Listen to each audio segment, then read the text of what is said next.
আসসালামু আলাইকুম। হিংসা মানুষের জন্য একটি খুব খারাপ অভ্যাস। কারণ হিংসা হলো শয়তানের গুণ। হিংসার অনেকগুলো শাখা প্রশাখা রয়েছে। এর মধ্যে অহংকার, প্রদর্শনেচ্ছা, এরপরে আত্মম্ভরিতা, এই বিভিন্ন ধরনের শাখা প্রশাখা কিন্তু হিংসা রয়েছে। আর হিংসা এমন একটি খারাপ গুণ যে হিংসা এবং হিংসার সাথে কিন্তু রাগেরও একটা সম্পর্ক রয়েছে। হিংসা থেকে রাগ হয়, রাগ থেকে মানুষ স্ট্রোক পর্যন্ত করে বসে এবং এটার কারণে সংসার ভাঙ্গে, সমাজ অশান্তি হয়, দেশে যে যুদ্ধ বাঁধে। এই যে কয়েকদিন আগে মাদুরোকে তার দেশ থেকে উঠিয়ে নেওয়া হলো, এটাও কিন্তু হিংসা অথবা রাগ থেকেই হয়েছে। যেটাই হোক, এই যে হিংসা থেকে আমাদেরকে বের হয়ে আসতে হবে। গণতন্ত্রের প্রথম অন্তরায় হলো হিংসা। কিন্তু আমরা গণতন্ত্রের কথা বললেও যে দেশের গণতন্ত্রকে আমরা অনুসরণ করি সেই দেশের অহিংস মনোভাবটাকে কিন্তু আমরা অনুসরণ করি না।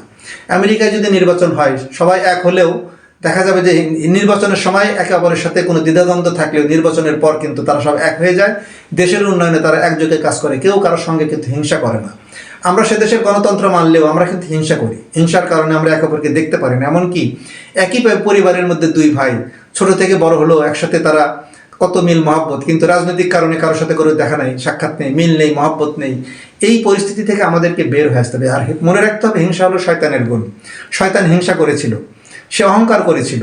এই অহংকারের কারণে সে কি করেছিল? আদমকে সেজদা করেনি। এর কারণে তার সারা জীবনের ইবাদত, পৃথিবীর এমন কোনো কোণা নেই যে যেখানে সে তার সিজদা করেনি। কিন্তু সেই শয়তানও কিন্তু সে ফেরেশতাদের সর্দার থেকে কিন্তু শয়তান হয়ে গিয়েছিল। এই জন্য আমাদেরকে হিংসা ত্যাগ করতে হবে। এই হিংসা নামক যে খারাপ অভ্যাসটা, এই অভ্যাসটা যদি আমরা ত্যাগ করতে পারি, তাহলে আমাদের পারিবারিক জীবন, সামাজিক জীবন, সব জায়গায় কিন্তু সুখ এবং শান্তি বিরাজ করবে। এই যে পরিবারে যে অশান্তিগুলো লাগে, এটা কিন্তু হিংসার কারণে।